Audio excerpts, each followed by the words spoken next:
보물섬 10일의 예고 서동주와 여은남이 이복남매일 수 없는 결정적인 이유.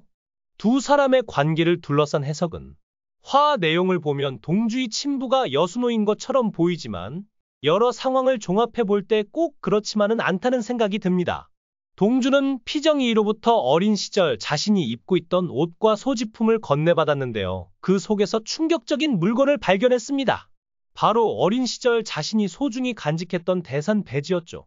그 배지를 본 동주는 한눈에 그것이 대산의 것임을 알아챘습니다. 하지만 대산은 물론 일원도 아닌 자신이 그 배지를 가지고 있었다는 점에서 의문이 남습니다. 그 순간 동주는 자신의 출생 비밀이 여기에 있을 거라는 직감을 하게 되죠. 그런데 그의 옷 속에서 이보다 더 중요한 증거가 나왔습니다.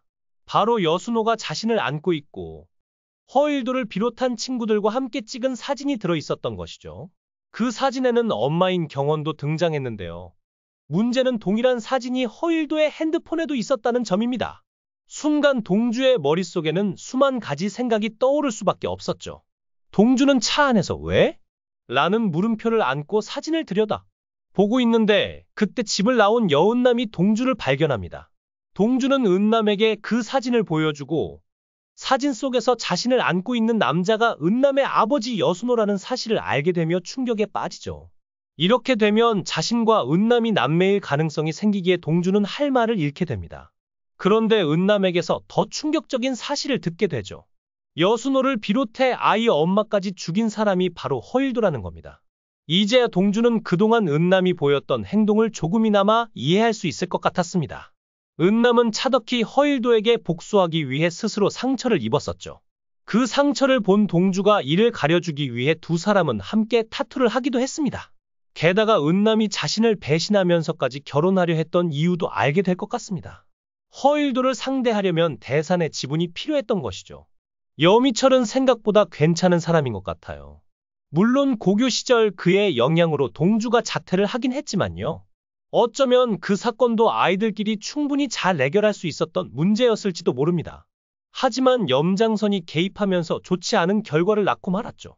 염치선의 말대로 이것이 현재까지 여미철과 동주가 앙숙으로 지내는 이유이기도 하죠. 그런데 여미철은 은남과 이혼을 선언했습니다. 자신에게 이혼을 요구하며 동주에게 가겠다는 은남을 더 이상 붙잡을 수 없었던 거예요. 더 이상 비참해지고 싶지 않았던 것이죠. 결혼에 대한 위약금도 자신이 해결하겠다며 은남을 그냥 보내줬습니다. 결국 이혼은 은남이 원한 것이 아니라 자신이 결정한 것이라고 말했는데요. 이것 또한 은남을 배려한 선택으로 보입니다. 왜냐하면 자신과 이혼하면 은남이 차강천에게 받은 주식을 모두 내놓아야 하기 때문이죠. 하지만 은남이 아니라 여미철이 이혼을 원했다면 상황은 달라질 수도 있었을 겁니다. 드디어 동주와 은남이 한 집에서 살게 되었는데요. 허일도를 제거하기 위해 두 사람이 어떤 작전을 펼칠지 무척 궁금해집니다. 예고편에서 동주가 공비서를 압박하는 듯한 장면이 나왔는데요. 자신이 성현이라는 사실을 누구에게도 말하지 말라고 경고하는 모습이었죠. 그런데 또 다른 장면에서는 차키를 비롯한 가족들에게 분노하는 모습을 볼 수 있었습니다. 대산과 어른들이 자신에게 무슨 짓을 했냐며 따지는 거였죠. 이 두 장면은 쉽게 이해가 되지 않는데요. 공비서에게는 비밀로 하라고 하면서도 다른 장면에서는 엄청난 분노를 쏟아내고 있으니 말이죠. 혹시 이 장면은 허일도나 차덕희가 아닌 다른 사람에게 말하는 장면이 아닐까 싶기도 합니다. 11화에서는 드디어 지선우가 차선우로 변신한 듯 보였습니다. 동주는 불안해하는 지영수에게 나만 믿어 라며 차선우로 만들어주겠다고 했었죠. 차덕희는 지선우가 자신에게까지 등장하자 심한 불안을 느꼈습니다. 결국 지영수를 찾아가 협박까지 했어요. 명대로 살고 싶으면 대산가 근처에도 얼씬하지 말고 조용히 살라는 것이었죠.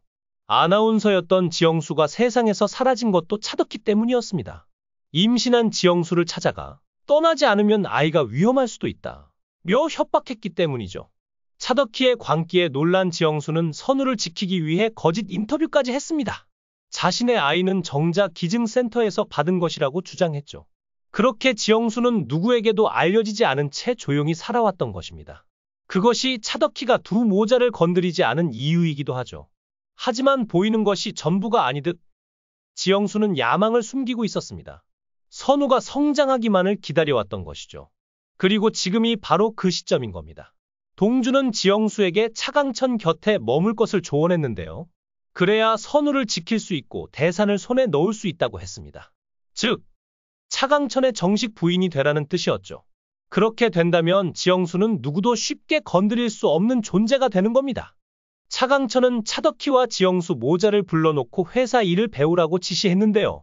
갑작스럽게 닥친 이 상황에 차덕희는 어이가 없을 뿐이죠. 선우는 대산가를 바라보며 몹시 흥분한 상태입니다.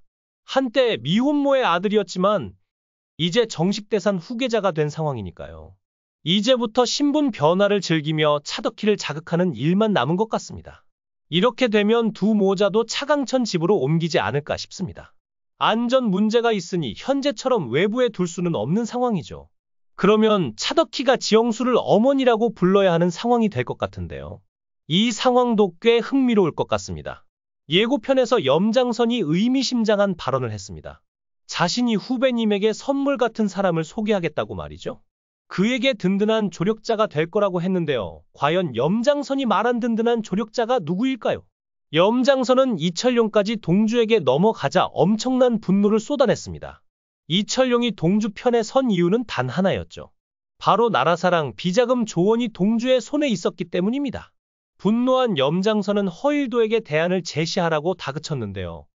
허일도가 생각해낸 방법은 이것이었습니다. 대산을 자신이 접수하면 2조 원 따위는 충분히 메울 수 있다는 거였죠. 현재로서는 허일도가 대산을 차지할 방법은 없어 보입니다. 차강천이 버티고 있는 한 어려워 보이죠. 게다가 누가 봐도 대산의 후계자는 차선우가 될 가능성이 높아 보입니다. 그렇다면 그들에게는 두 가지 선택지가 있을 텐데요. 첫 번째는 차강천의 치매를 더 빠르게 진행시키는 겁니다. 큰 충격을 받으면 충분히 가능한 일로 보이는데요. 차강천의 치매가 더 심해진 것도 동주와 관련된 시나몬 사건 때문이었죠. 두 번째는 아무것도 모르는 선우를 자신 편으로 만드는 것입니다. 물론 이 방법도 쉬워 보이지는 않습니다. 선우는 동주를 형이라 부르며 크게 의지하고 있는데요. 게다가 인물 소개란을 보면 막무가내로 굴다가도 동주만 따르면 동주바락이라는 설명이 붙어 있죠. 그렇다면 남은 한 가지 선택은 지영수를 설득하는 겁니다.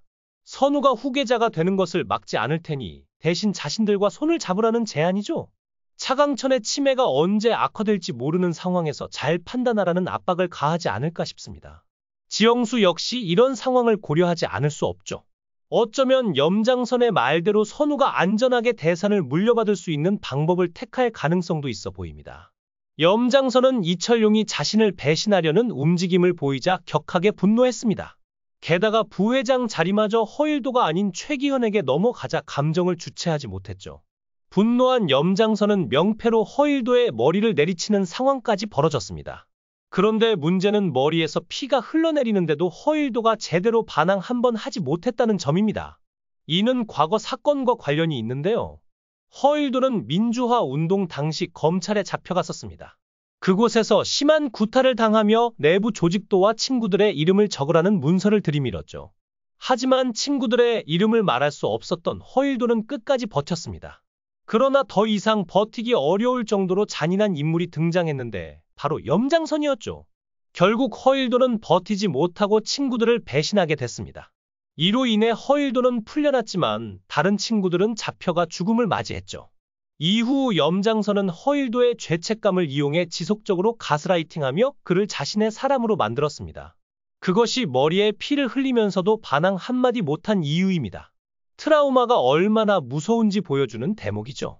동주의 친부가 누구인지에 대해서는 정말 많은 의견이 나오고 있습니다. 심지어 이철용이라는 설도 있죠. 하지만 왠지 그들은 아닌 것 같습니다. 아마도 민들레라는 이름이 등장한 것으로 보아 그것과 관련이 있을 가능성이 가장 높아 보입니다. 그런데 성현이라는 인물을 알고 있는 사람이 의외로 많습니다. 심지어 관리자조차 성현을 알고 있었죠. 게다가 성현이 어린 시절 염장선과 함께 있었다는 점에도 주목할 필요가 있습니다. 그렇다면 염장선이 국정원 요원일 가능성이 가장 높다는 추측이 나옵니다. 해답은 아마도 민들레 파일에 있을 겁니다. 당시 민들레 파일에는 정재계 인사들에 대한 많은 정보가 담겨 있었다고 하죠. 그 파일이 세상에 알려졌지만 정작 파일 자체는 폐기되지 못했다고 합니다.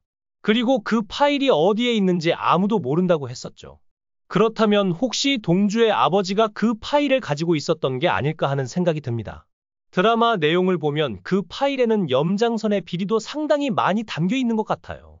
그래서 염장선은 그 파일을 없애려 했지만 동주의 아버지가 절대 내놓지 않았던 게 아닐까 싶습니다. 염장선 입장에서는 파일이 드러나는 순간 자신도 끝장이기에 동주의 아버지를 제거하는 선택을 했을 가능성이 있어 보입니다. 오늘 이야기는 여기까지입니다. 구독과 좋아요는 언제나 큰 힘이 됩니다.